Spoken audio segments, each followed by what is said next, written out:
their economy is in trouble, but they have set up an infrastructure that I believe will be able to weather even the worst economic calamity because they are so resource rich and they have made deals around the world for the continuation of accumulation of resources, of precious metals, and they're breaking away from the West. When is that moment when things really become real? And the calm before the storm right now has everyone thinking that the worst is behind us, that we got through it and everything's going to be okay. Yet the way that I look at things, it may be more precarious than it's ever been on every front. Registering warehouses in China, the world's largest consumer of industrial metals, to store metal traded on the London Metal Exchange, LME, has been a strategic goal since Hong Kong Exchanges and Clearing, HKEx, acquired the LME in 2012 for $2.2 billion.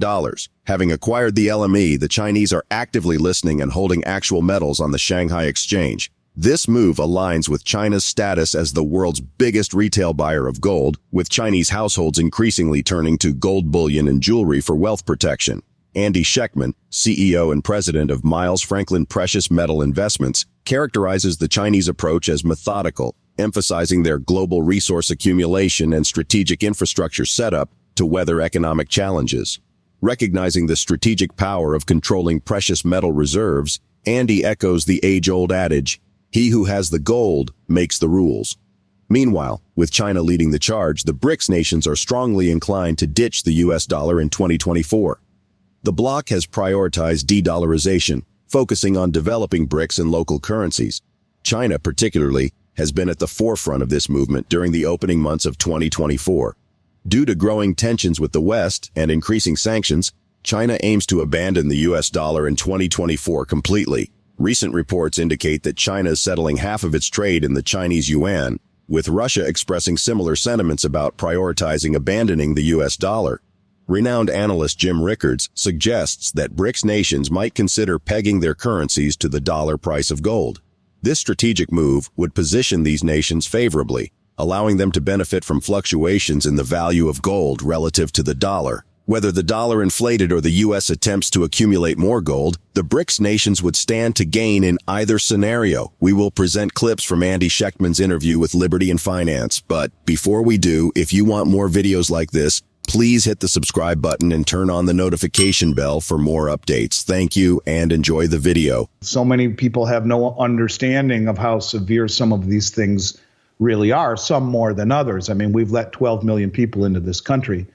And as I said last time, I don't know if I said this to you or not, but if 0.2% of those people have poor intentions, it's 24,000 people, and that's just 0.2%. I think when we realize that there are 200 meetings between today and in October meeting in Russia, 200 BRICS meetings, separate BRICS meetings, that's like every other day. And then the big one in October and an election in November. Do we really think that this is going to be smooth sailing? And what's really eerie to me is the quietness in this retail market where we got hammered over the last few years. Let's call it the front edge of the hurricane. And we are squarely in the center of it now, the eye, and it's quiet. We've done some very large deals lately, but the volume is substantially off from what it has been the last several years in normally sized deals. And I don't know if that's dumb luck or maybe there are sophisticated people out there who see some things coming. And I use sophisticated not in terms of the way we always expect it to mean. I use it in terms of sophisticated in terms of macro events, or let's just say, people who understand where we are. And there have been some inordinately large deals that we've done, but the volume is way off and it's eerie, it's quiet. And when you look at what's happening on the wholesale level, when you look at what's happening in Shanghai on the LBMA and COMEX, the ETFs, all bleeding off product, it makes me wonder, how many people really understand what's coming at them. And I have this narrative that I continue to talk about that I see accelerating faster and faster and faster. Let's talk about a few of them and add it to what we talk about week after week after week. And again, look, I don't know. I don't want to say I'm sorry to anybody, but I am sorry for being repetitive. I am and I'm not. I'm sorry for being repetitive and following a chain of events that I've married my ideology to because I do believe it is the most important thing. And although there are external factors that we should talk about, and I try and touch on them, most of the periphery is noise to me. It's the big picture that matters. And the de-dollarization that we continue to see, to me, is very alarming.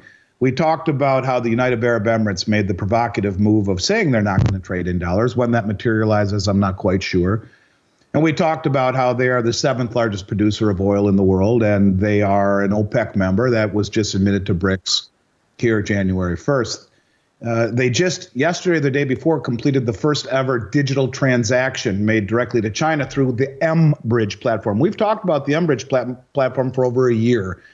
And that mBridge platform, think of it as a bridge that allows central bank digital currencies to trade with one another outside of the SWIFT system. Now, do you think there's any coincidence to countries wanting to be able to transact with one another outside the SWIFT system? I don't.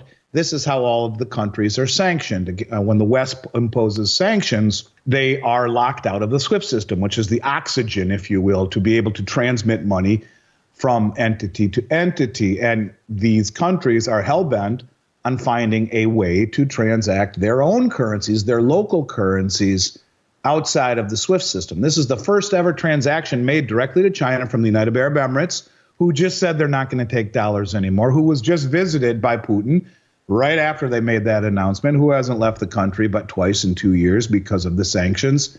You can see things in every corner, if you look closely enough, are accelerating. And I think that this mBridge platform is something we'll hear more and more and more about as a way for the BRICS to end reliance on the dollar through digital methods. Moscow is set to host the inaugural meeting of BRICS Sherpas and Sioux Sherpas from January 30th to February 1st, marking a significant event during Russia's chairmanship in the association. The city has already unveiled plans for approximately 200 separate BRICS-related gatherings, with around 10 reaching the ministerial level. Noteworthy BRICS events are slated to occur in Russian cities like Nizhny Novgorod and Kazan.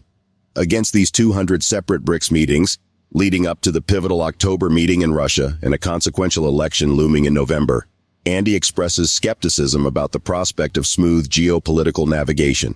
He finds it particularly unsettling that despite the turbulence experienced in recent years, the retail market appeared remarkably quiet. In the Middle East, the United Arab Emirates, UAE, has initiated a call for BRICS countries to settle oil trade in local currencies rather than the U.S. dollar. This move is part of the UAE strategy to diversify economic partnerships by updating payment methods for oil trade deals. The request aligns with the broader trend of countries seeking alternatives to the SWIFT system for currency transactions, especially when confronted with Western sanctions. This shift is pivotal in the overarching move away from reliance on the dollar. Let's get back to the interview. Well, I guess I would just simply say gold right now is at 226% in terms of percentage of ounces versus bars in circulation or backing the contracts. It's 226% of all vaulted gold, 499% of registered gold. In other words, 5 times as many contracts as there are bars in the vault backing those contracts. And when you talk about silver, it's up to 1,642% of all registered silver. Again, it was at about 1,590%.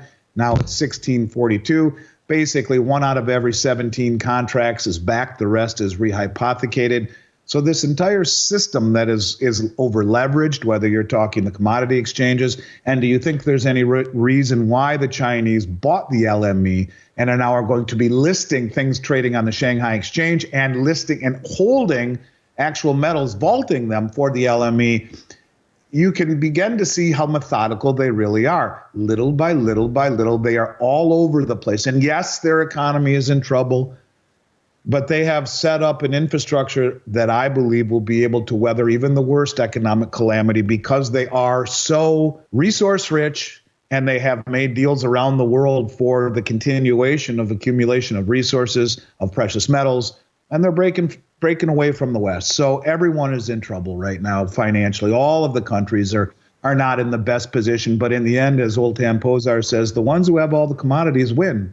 He who has the gold makes the rules, and it's kind of the direction that I take everything that I take in nowadays, Dunnigan, and I try and look at it from a holistic point of view. But whether we're talking across the globe or here at home, where things just keep on getting crazier and crazier and crazier, like at the border, I ask myself, when is that moment? When is that moment when things really become real? And the calm before the storm right now has everyone thinking that the worst is behind us, that we got through it and everything's going to be okay. Yet the way that I look at things, it may be more precarious than it's ever been on every front. One other thing I'd like to say, you got James Rickards, who has another take to it.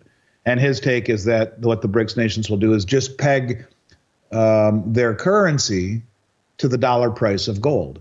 And they're the ones accumulating all of the gold and producing it all. And so if the United States inflates, the dollar goes down, the price of gold goes up, the BRICS win. If the United States tries to catch up and buy more gold, the dollar goes down, gold goes up, BRICS win.